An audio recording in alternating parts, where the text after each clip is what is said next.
Hello, ധന്യസ് kitchen ജേണിയിലേക്ക് എല്ലാ കൂട്ടുകാർക്കും സ്വാഗതം. നമുക്കിന്ന് ദോശയ്ക്കും പൊട്ടിനൊക്കെ കഴിക്കാൻ പറ്റിയ എളുപ്പത്തിലുള്ളൊരു കറിയാണ് ഉണ്ടാക്കിയെടുക്കുന്നത്. ഒത്തിരി ഐറ്റംസ് ഒന്നുമില്ലാതെ. അപ്പോൾ അതെങ്ങനെയാണ് ഉണ്ടാക്കിയെടുക്കുക നോക്കാമല്ലോ. ഇതിനായിട്ട് ഞാനിവിടെ ഒരു തക്കാളി, 2 ബീട്രൂട്ട്, 2 ചെറിയ സവാള, അത്യാവശ്യം എരിവുള്ള ഒരു 4 പച്ചമുളക്, ചെറിയ കഷ്ണം ഇഞ്ചി ചതച്ചത്. അപ്പോൾ ഇതെല്ലാം അരിഞ്ഞ് വെച്ചിട്ടുണ്ട്. ഇത് ഞാനൊരു കുക്കറിലേക്ക് ഇട്ട് കൊടുക്കുകയാണ് കേട്ടോ. വളരെ എളുപ്പത്തിൽ ഉണ്ടാക്കിയെടുക്കാവുന്നതേ ഉള്ളൂ, പ്രത്യേകിച്ച് കാലത്തൊക്കെ. അപ്പോൾ കുക്കർ ഞാൻ ഓണാക്കിയിട്ടാണ് ഇരിക്കുന്നത്. ഇനി ഇത് വേകാൻ ആവശ്യമായിട്ടുള്ള 1 കപ്പ് വെള്ളം ഞാൻ ഒഴിച്ചു കൊടുക്കുന്നുണ്ട്. ഇതിലേക്ക് ഒരു 1/4 സ്പൂണോളം തന്നെ ഉപ്പിട്ട് കൊടുക്കാം. ഇനി ഇതൊന്ന് ഇളക്കി കൊടുക്കണം കേട്ടോ. നമ്മളിതിൽ അധികം പച്ചക്കറികളൊന്നും ചേർത്തിട്ടില്ല, ഉരുളക്കിഴങ്ങൊന്നും തന്നെ ചേർത്തിട്ടില്ല. വെറും ബീട്രൂട്ടാണ് കാര്യമായിട്ട് എടുത്തിട്ടുള്ളത്. ഇനി ഇത് അടച്ചു വെച്ചിട്ട് ഒരു 3 വിസിൽ മീഡിയം ഫ്ലെയിമിൽ വരുന്നവരെ നമുക്ക് വെയിറ്റ് ചെയ്യാം കേട്ടോ. അപ്പോൾ അത് ആയി വരുമ്പോഴേക്കും നമുക്കിനി തേങ്ങ, ഞാനിവിടെ 1 കപ്പ് തേങ്ങ എടുത്തിട്ടുണ്ട്. ഇതിന് പകരം 1 മുറി തേങ്ങ എടുത്താലും മതി. തേങ്ങ ഒന്ന് അരച്ചെടുക്കാം.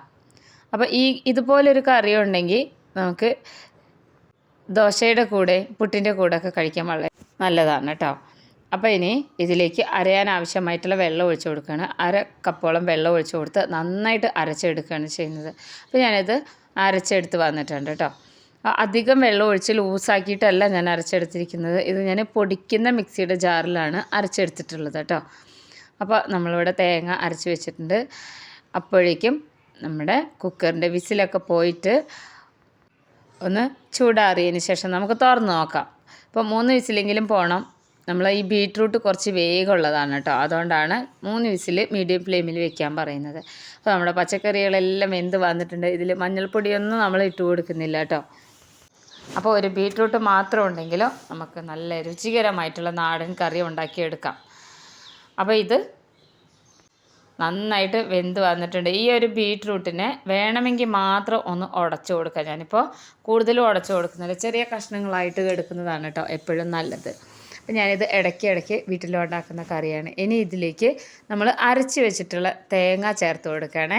തേങ്ങയും വെള്ളം മാത്രമാണ് ചേർത്തിട്ടുള്ളൂ. ഇതിലും നമ്മൾ കൂടുതലൊന്നും തന്നെ ചേർത്ത് കൊടുത്തിട്ടില്ല കേട്ടോ. അപ്പോൾ ഇനി ഇതിൻ്റെ ഈ മിക്സിയുടെ ജാറൊന്ന് ചുഴറ്റിയെടുത്ത വെള്ളമാണ് കേട്ടോ. ഒരു 3/4 കപ്പോളം ഉണ്ട്. അതും കൂടി ഇതിലേക്ക് ഒഴിച്ചു കൊടുത്ത് ഇനി നമുക്കിതിനെ സ്റ്റവിൽ വെച്ച് ഒന്ന് തിളപ്പിച്ചെടുക്കാം. അപ്പം നല്ലൊരു കളറാണ് കേട്ടോ. നമ്മളിതിലിങ്ങനെ കാണുന്ന പോലെയല്ല, ഇതിൻ്റെ കളർ കാണാനും തന്നെ നല്ല ഭംഗിയാണ്. അപ്പോൾ ഇതാ ഞാനിവിടെ സ്റ്റവിൽ വെച്ചിട്ടുണ്ട്.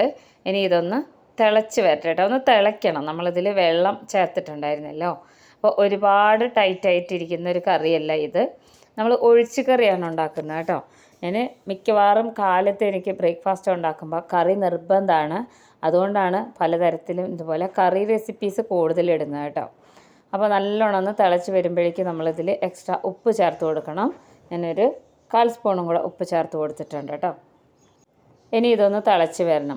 ഒരുപാട് കറി റെസിപ്പീസ് ഞാൻ ചാനലിൽ അപ്ലോഡ് ചെയ്തിട്ടുണ്ട് കേട്ടോ. കാണാത്തവരൊന്ന് കണ്ടു നോക്കണേ. ഏറ്റവും കൂടുതൽ കറി റെസിപ്പീസാണ് ഞാനിതിൽ ഇട്ടിട്ടുള്ളത്.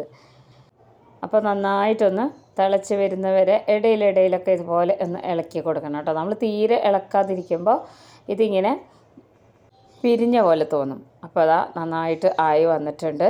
നമുക്കിനി നല്ലോണം ഒന്ന് തിളയ്ക്കുന്നത് വരെ വെയിറ്റ് ചെയ്യാം കേട്ടോ. അപ്പോൾ ഇത് നല്ലോണം ഒന്ന് തിളച്ച് വരുന്നവരെ തന്നെ ഇളക്കി കൊടുക്കണം. അത് നിർബന്ധമായിട്ടും നമ്മൾ ഇളക്കിക്കൊണ്ടിരിക്കണം. അപ്പോൾ ഇതാ കറിയുടെ ആ ഒരു കളറൊക്കെ കുറച്ചും കൂടി നേരം ഇങ്ങനെ വെക്കും തോറും മാറി വരും കേട്ടോ. ഈ ബീട്രൂട്ടിൻ്റെ കളർ നമ്മൾ മുറിച്ചിട്ട് ഇട്ട് കഴിഞ്ഞാൽ ഇരിക്കും തോറും നല്ല കളറായിട്ടാണ് വരിക കേട്ടോ. അപ്പോൾ ഇത് തിളയ്ക്കും തോറും കറിയുടെ കളറൊക്കെ ചെറുതായിട്ട് ഇങ്ങനെ മാറി വരുന്നുണ്ട്. ഇനി നമുക്ക് സ്റ്റവ് ഓഫ് ചെയ്യാം കേട്ടോ. ഇത്രയും മതിയാവും. ഇനി നമുക്കിതിനെ വറുത്തിടാം. അതിനായിട്ട് ഞാനൊരു കടായി സ്റ്റവിൽ വെച്ചിട്ടുണ്ട്. ചൂടായി വരുമ്പോൾ വെളിച്ചെണ്ണ ഒഴിച്ചു കൊടുക്കണം. ഞാനിവിടെ 2 ടേബിൾ സ്പൂണോളം വെളിച്ചെണ്ണ ഒഴിച്ചു കൊടുത്തു. ഇനി ഇതിലേക്ക് 1/2 സ്പൂണോളം കടുകിട്ട് കൊടുക്കണം. ഒരു 1/4 സ്പൂണോളം ഉലുവ ഇട്ട് കൊടുത്തിട്ടുണ്ട്. 4-5 പച്ചമുളക്, ഒരു 1/4 സ്പൂണോളം കായപ്പൊടി, 1/2 സ്പൂണോളം പെരുംജീരകം, ഒരു പിടി കറിവേപ്പില, ഇത്രയാണ് ഇട്ട് കൊടുത്തിട്ടുള്ളത്. ഇനി ഇതിലേക്ക് നമ്മൾ ഇട്ട് കൊടുക്കുന്ന സ്പെഷ്യലായിട്ട് മല്ലിയില 1 സ്പൂണ് അരിഞ്ഞതും കൂടെ ചേർത്ത് കൊടുക്കണം കേട്ടോ. ഇതെല്ലാം കൂടെ നന്നായിട്ടൊന്ന് മൂപ്പിച്ചെടുക്കണം. കളറ് മാറാതെ തന്നെ നന്നായിട്ടൊന്ന് മൂത്ത് വരുന്നവരെ വെയിറ്റ് ചെയ്യുക. ഇത് വറുത്തിട്ട് കഴിഞ്ഞാലാണ് കേട്ടോ ശരിക്കും ഈ ഒരു കറിയുടെ രുചി അറിയുള്ളൂ. അപ്പോൾ ഇത് ഇത്രയും മതി. ഇനി നമുക്കിത് കറിയിലേക്ക് ഒഴിച്ചു കൊടുക്കാം. അപ്പോൾ അതാ കറി ഇരിക്കും തോറും നല്ല കളറായിട്ട് വന്നിട്ടുണ്ട്. നമ്മളിതാ ഒഴിച്ചു കൊടുത്തതിന് ശേഷം നമുക്ക് നന്നായിട്ട് ഇതിനെ ഇങ്ങനെ ഇളക്കി കൊടുക്കാം. അപ്പോൾ ഒരുപാട് ലൂസായിട്ടില്ല, ഒരുപാട് ടൈറ്റുമല്ല, ആ ഒരു രീതിയിലാണ് ഈ കറി ഇരിക്കുന്നത്.